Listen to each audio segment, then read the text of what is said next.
Hello friends, आपका एक बार फिर स्वागत है हमारे YouTube चैनल पे। हमने क्लास 10 की चैप्टर 2 बहुपद के बारे में जाना था कि बहुपद होता क्या है। बहुपद के बारे में कुछ संक्रियाएं के जानी थी, चर अचर के बारे में जाना था, बहुपद के प्रकार पढ़े थे। ठीक है, तो सबसे पहले हमने बात की थी व्यंजक की। किसकी बात की थी? व्यंजक की। व्यंजक क्या होता है? एक्सप्रेशन। व्यंजक क्या होता है? चर तथा अचर का कॉम्बो। चर तथा अचर राशि जो दोनों हैं, इन दोनों का क्या कॉम्बिनेशन क्या कहलाएगा? व्यंजक कहलाएगा।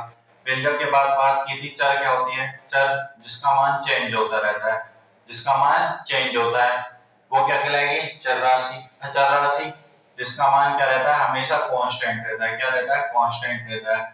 कौन सी राशि कहलाएगी? अचर राशि। इसके बाद बात की थी बहुपद की। तो बहुपद क्या होता है? बहुपद ऐसा बीजीय व्यंजक जिसमें चर का गुणांक कैसा होना चाहिए? चर का गुणांक एक रियल नंबर होना चाहिए। क्या होना चाहिए? एक रियल नंबर यानी कि वास्तविक संख्या हो। चर का गुणांक क्या हो? एक वास्तविक संख्या हो, पहली कंडीशन। और दूसरी कंडीशन क्या कहती है कि चर की जो घात है, चर की घात कैसी होनी चाहिए? धनात्मक यानी कि ऋणात्मक, ऋणात्मक या भिन्नात्मक ना हो। भिन्नात्मक ना हो, या ना तो ऋणात्मक होनी चाहिए चर की घात, ना भिन्न के रूप में होनी चाहिए। क्या कहलाएगा? बहुपद कहलाएगा। फिर हमने बहुपद के प्रकार पढ़े थे। बहुपद के प्रकार, बहुपद के प्रकार दो तरीके से होते हैं। पहला था उनके पद के आधार पे, टर्म के आधार पे। दूसरा था उनकी पावर, घात के आधार पे। पहला किसके आधार पे था? टर्म के आधार पे। और दूसरा किसके आधार पर होगा? पावर, घात के आधार पे। तो पद के आधार पे कितने प्रकार के थे?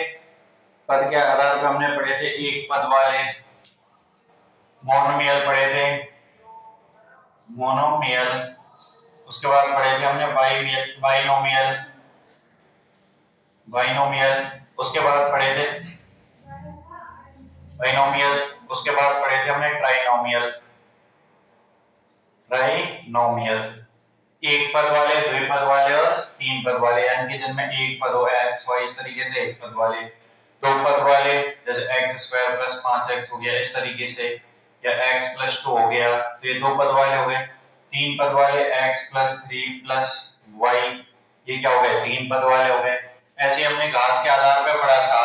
घात के आधार पे कौन कौन से थे? पहला था जीरो, उसके बाद था कांस्टेंट, फिर था लीनियर, लीनियर के बाद था क्वाड्रिक,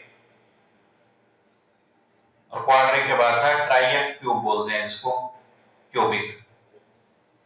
यानी कि पहला जीरो, जीरो पॉलिनोमियल, शून्य बहुपद। शून्य बहुपद यानी कि जिसमें जीरो, बिल्कुल जीरो, अवयवी जीरो। कांस्टेंट अचर, अचर राशि के मान है वो क्या होंगे? अचर बहुपद बनाएंगे। उसके बाद था रैखिक बहुपद, जिसमें चर राशि की उच्चतम घात कितनी होनी चाहिए? एक होनी चाहिए। चर राशि की उच्चतम घात कितनी होनी चाहिए? एक।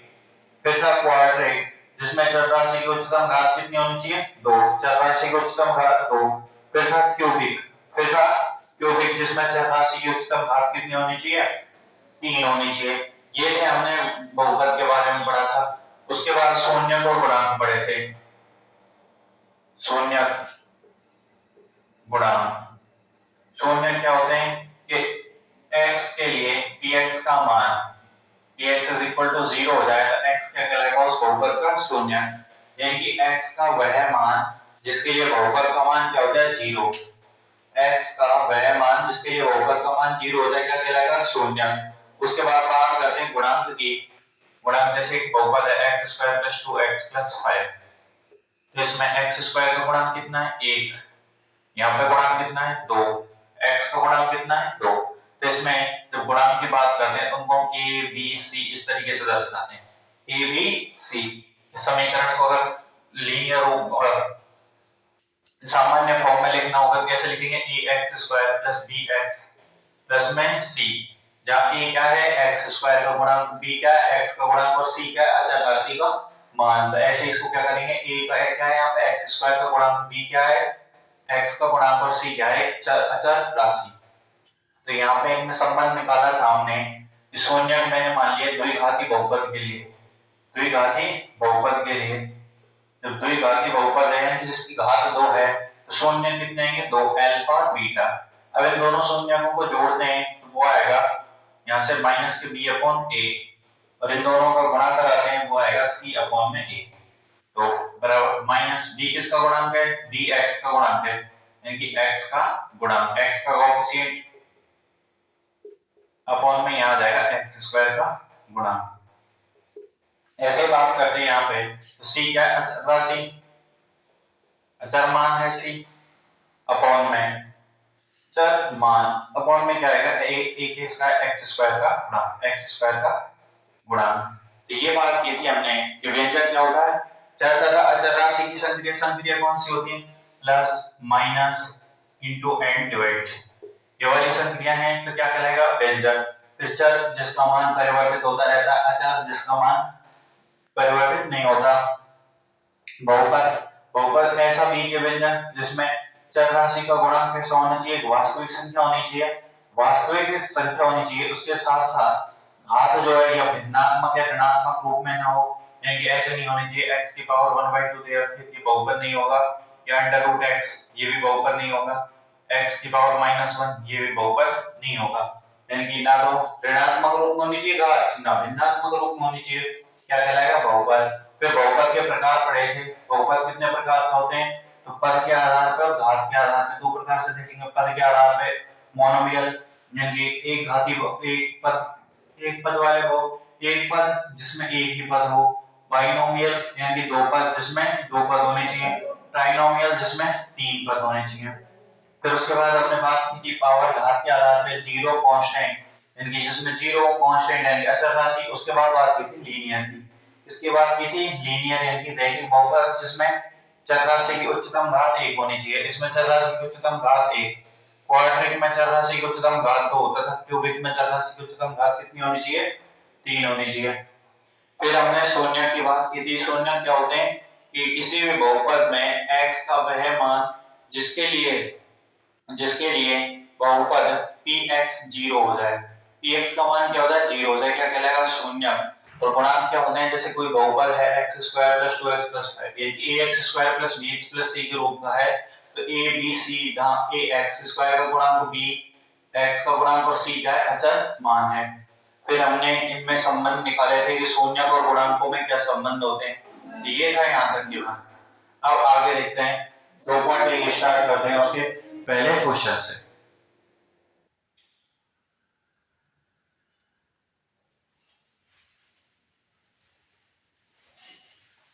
तो पहला क्वेश्चन है, किसी बहुपद px के लिए y बराबर px का ग्राफ नीचे आकृति में है, प्रत्येक स्थिति में px के शून्यकों की संख्या ज्ञात करनी है। ग्राफ के लिए शून्यकों की संख्या किस तरीके से ज्ञात करते हैं, जब ग्राफ दे रखा हो y बराबर px का, ग्राफ किसका दे रखा हो y बराबर px का, y is equal to px ये ग्राफ दे रखा हो, उस कंडीशन में हम देखेंगे कि x अक्ष को ग्राफ कितनी बार काट रहा है, x अक्ष को ग्राफ कितनी बार काट रहा है, वो क्या हो गए उसके शून्य होंगे। यदि x बराबर py का ग्राफ दे रखा है, इसका मतलब है कि y अक्ष पे कितनी बार काट रहा है, तो उसके अब हमें y बराबर px दे रखा है, तो हमें देखना है कि ग्राफ जो है वो x अक्ष पे कितनी बार काट रहा है, कौन से अक्ष पे, x अक्ष पे कितनी बार काट रहा है वो देखना है। अब x अक्ष पे कितनी बार काट रहा है, तो पहले वाले में आइए, पहला क्या कह रहा है, यहाँ देखिए ये x है, ये x डैश है, y y डैश, तो ग्राफ किसको काट रहा है, y y डैश को। तो यहाँ पे शून्यकों की संख्या बताइए, तो यहाँ पे शून्यकों की संख्या कितनी होगी 0, शून्यकों की संख्या कितनी होगी 0, क्योंकि यहाँ पे x अक्ष को ही काट रहा है, क्या ग्राफ नहीं काट रहा है। अब दूसरी आकृति में देखिए, यहाँ पे ये y अक्ष को काट रहा है और यहाँ पे x अक्ष को एक बार काट रहा है, यहाँ पे x अक्ष को एक बार काट रहा है, तो इसके शून्यकों की संख्या जब निकालेंगे, शून्यकों की संख्या कितनी निकल के आएगी 1, शून्यकों की संख्या कितनी होगी 1, यहाँ पे शून्यकों की संख्या 0, यहाँ पे शून्यकों की संख्या 1। अब आते हैं तीसरी आकृति में, तो यहाँ पे देखिए ये x अक्ष को यहाँ काट रहा है, यहाँ काट रहा है और यहाँ, तो इसमें जब शून्यकों की संख्या निकालेंगे, शून्यकों की संख्या तो वो कितनी निकल के आएगी 3, कितनी निकल के आएगी 3, क्योंकि हमें दे रखा है ग्राफ y बराबर px, y बराबर px यानी कि एक्स अक्ष पे जितनी बार काटेगा उतनी क्या होगी, उसके शून्यकों की संख्या होगी। जितनी बार एक्स अक्ष पर काटेगा वही क्या होगी, उसके शून्यकों की संख्या होगी। अगर ये देखिए चौथी आकृति में, अब यहाँ पे ग्राफ एक्स को दो बार यहाँ पे काट रहा है, यहाँ पे एक्स अक्ष को दो बार काट रहा है और दो बार काट रहा है, तो इसमें शून्यकों की संख्या कितनी होगी, तो दो। इसमें शून्यकों की संख्या कितनी होगी, दो होगी, क्योंकि यहाँ पे दो बार काट रहा है। अब आकृति 5 में देखिए, यहाँ पे एक्स अक्ष को ये काट रहा है, यहाँ पे एक बार, दो, तीन और चार बार काट रहा है, तो इसमें जो शून्यकों की संख्या निकल के आएगी वो कितनी निकलेगी, चार। इसमें शून्यकों की संख्या कितनी होगी, चार। अब लास्ट आकृति में देखिए, यहाँ पे एक्स अक्ष को ये बार एक बार यहाँ पे काट रहा है, दूसरी बार देखिए यहाँ टच कर रहा है और एक यहाँ टच कर रहा है, यानी कि इसको तीन बार टच कर रहा है, कितनी बार, तीन बार। तो इसको तीन बार टच कर रहा है, यहाँ पे शून्यकों की संख्या कितनी निकल के आएगी, तीन। कितनी निकल के आएगी, तीन। यदि ग्राफ हमें y बराबर px के रूप का दे रखा है, ग्राफ किसका रूप का दे रखा है, y बराबर px रूप का। जब ग्राफ हमें y बराबर px रूप का दे रखा हो तो हम क्या करेंगे, जितनी बार ग्राफ की जो रेखा है, ग्राफ की जो रेखा है वो x अक्ष पे जितनी बार काटेगी वही क्या होगा, उसमें शून्यकों की संख्या होगी। अब यहाँ पे देखिए, यहाँ पे कितनी बार काट रही है, एक भी बार नहीं काट रही, शून्यकों की संख्या जीरो। यहाँ पे देखिए एक, दो, तीन बार काट रही है, इसलिए शून्यकों की संख्या कितनी निकल गई, तीन निकल गई। यहाँ पे कितनी बार, दो बार। और यहाँ पे कितनी, एक, दो, तीन, चार बार, शून्यकों की संख्या कितनी निकलेगी, चार। ऐसे ही छठी आकृति में देखिए, यहाँ पे एक, दो, तीन, जब एक्स अक्ष को टच भी करेगा ना, एक्स अक्ष को टच भी करेगा तो भी क्या होंगे, वो शून्य होंगे उसके, तो ये क्या होंगे, शून्यकों की संख्या होगी। ये था इसका 2.1 का पहला क्वेश्चन और 2.1 का लास्ट क्वेश्चन। इनकी इसमें एक ही क्वेश्चन है, ये छह आकृति दे रखी हैं। अगर मैं इसमें यहाँ ये y बराबर px की जगह x बराबर py दे दूं और कहूं यहाँ पे py के शून्यकों की संख्या ज्ञात कीजिए, तो यहाँ पे शून्य कितने होंगे, एक बार टच कर रहा है एक शून्य, यहाँ पे एक बार टच कर रहा है नहीं, जीरो शून्य, यहाँ पे जीरो शून्य, यहाँ पे एक शून्य, और यहाँ पे कितने शून्य होंगे, तो यहाँ पे एक बार टच कर रहा है एक शून्य और यहाँ पे भी एक बार टच कर रहा है तो एक शून्य। ये किसके लिए थे, x बराबर py के लिए। ये था पहला क्वेश्चन। अब स्टार्ट करते हैं 2.2।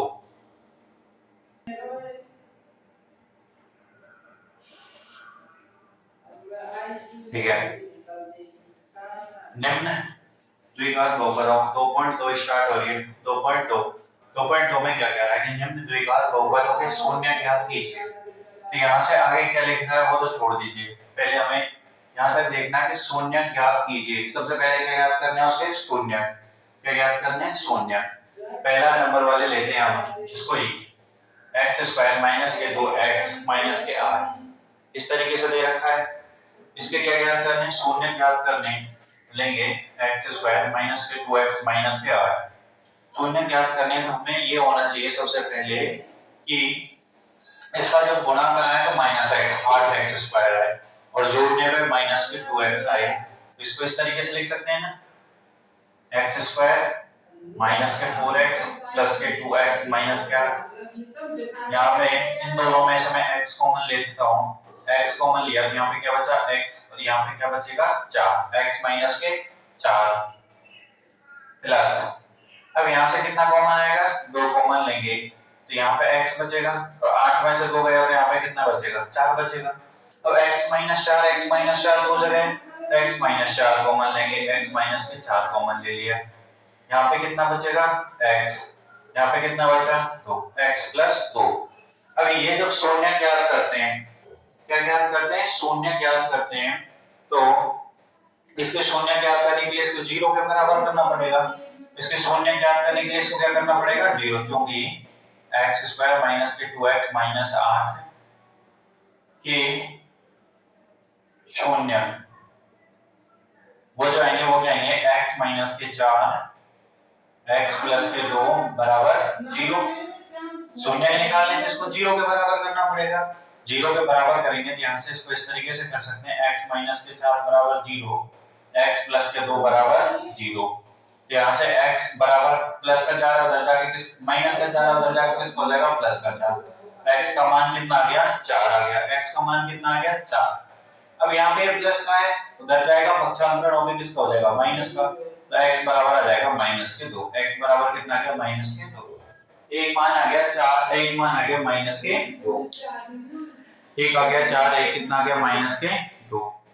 अब देखिए आगे क्या करते हैं। इससे आगे बढ़िए तो हमसे कह रहा है निम्न द्विघात बहुपदों के शून्य ज्ञात कीजिए। तो ये पहले वाला लिया हमने इसके शून्य ज्ञात कर लिए। शून्य ज्ञात करने के लिए क्या करना है इसको 0 के बराबर करना है। 0 के बराबर हमने कर लिया। इस तरीके से क्या वो हमने देख लिया। आगे क्या कह रहा है और शून्यकों तथा गुणांकों के बीच शून्यकों तथा गुणांकों के बीच संबंध की सत्यता ज्ञात करनी है। तो शून्य और गुणांकों के बीच में ज्ञात करनी है संबंध देखना है। शून्यकों तथा गुणांकों के बीच संबंध। अब शून्यकों तथा गुणांकों के बीच में संबंध की जांच करेंगे तो सबसे पहले किस तरीके से करते हैं। तो हमें पता है क्योंकि x स्क्वायर माइनस के 2x माइनस 8 के शून्य 4 माइनस के 2 है। 4 और माइनस के 2 आगे एक 4 है एक कितना है माइनस के 2। अब जब हमारे पास शून्य की आ गए 4 आ गया एक आ गया माइनस के 2 दो शून्य आ गए।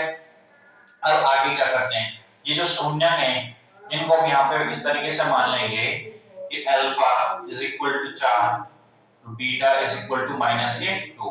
अल्फा बीटा किसी को भी मान सकते हैं। अब हमें क्या करना है शून्यकों का योग ज्ञात करना है। क्या करना है शून्यकों का योग।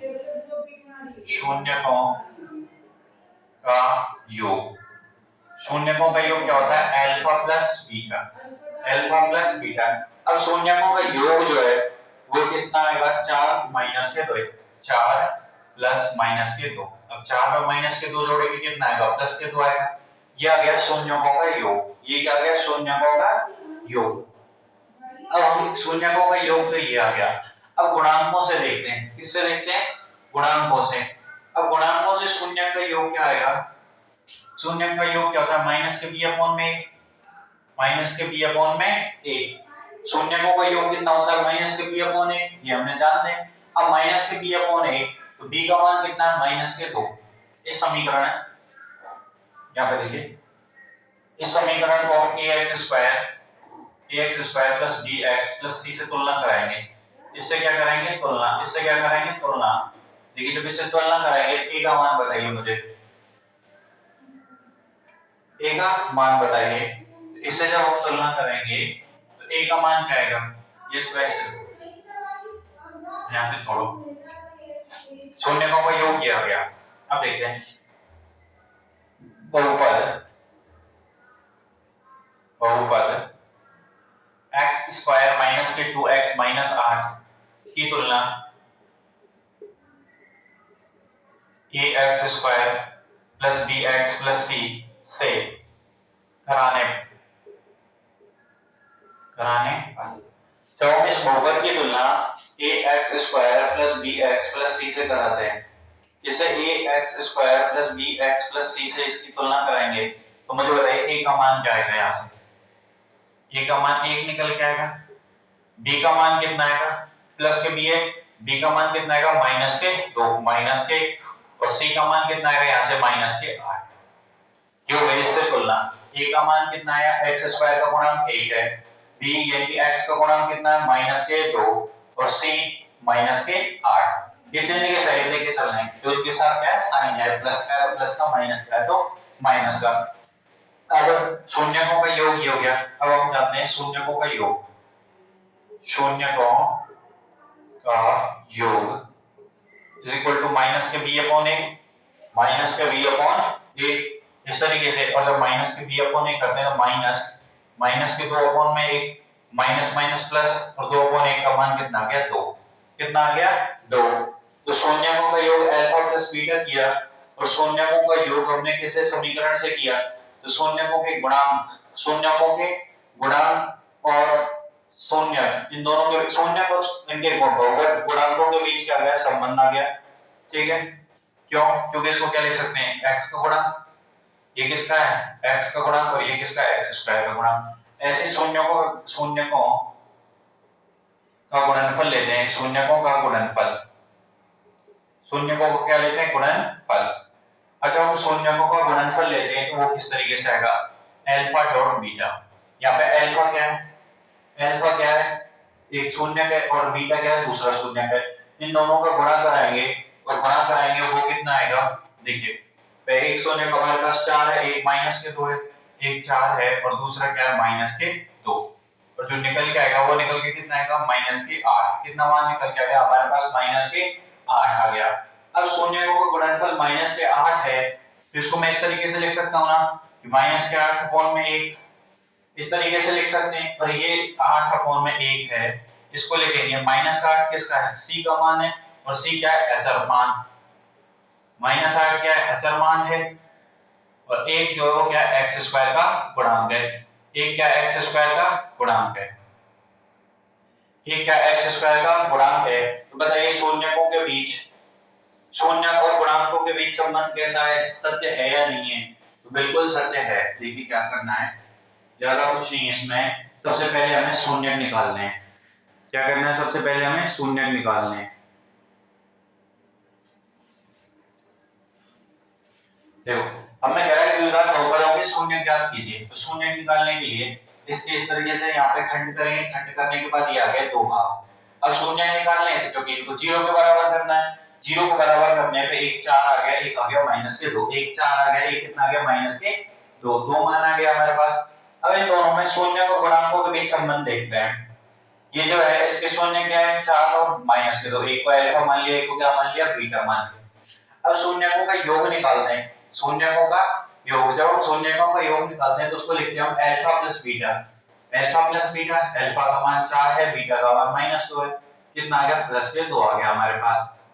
अब क्या करते हैं, अब ये बहुपद जो दे रखा है इसकी तुलना हम द्विघाती बहुपद से कराएंगे, ax² + bx + c से।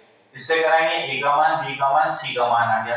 अब शून्यकों का योग जब क्योंकि हम जानते हैं माइनस के b अपॉन a होता है, और माइनस के b अपॉन a 2 किया, यहाँ पे भी 2 है, यहाँ पे भी 2 है, संबंध सत्य है, योग के लिए संबंध सत्य है। अब गुणनफल की बात करते हैं, अल्फा और बीटा गुणा कराते हैं, 4 और -2 का गुणा कराएंगे, माइनस के 8 आएगा। अब माइनस के 8 को मैं माइनस 8 अपॉन 1 लिख सकता हूँ। माइनस 8 किसका है, c का मान है, c यानी कि अचर मान है। a किसका मान है, a का, और a क्या है, x स्क्वायर का गुणांक। तो क्या इसको मैं c अपॉन a लिख सकता हूँ, यहां से ये c अपॉन में a आ गया, और c अपॉन में a आ गया। अतः शून्यकों तथा गुणांकों के बीच संबंध कैसा है, सत्य है। कैसा संबंध है, सत्य है। ये था हमारा पहला क्वेश्चन। ये क्या था हमारा पहला क्वेश्चन, ये था द्विघात बहुपद के 2.2 के पहले क्वेश्चन का पहला था। इसमें 5 और हैं, 6 हैं टोटल, तो पहले हमने किया था। अब आगे के जो हैं वो नेक्स्ट वीडियो में करेंगे। तो यहाँ तक अगर वीडियो अच्छी लगे तो वीडियो को लाइक करें और हमारे चैनल को सब्सक्राइब करें।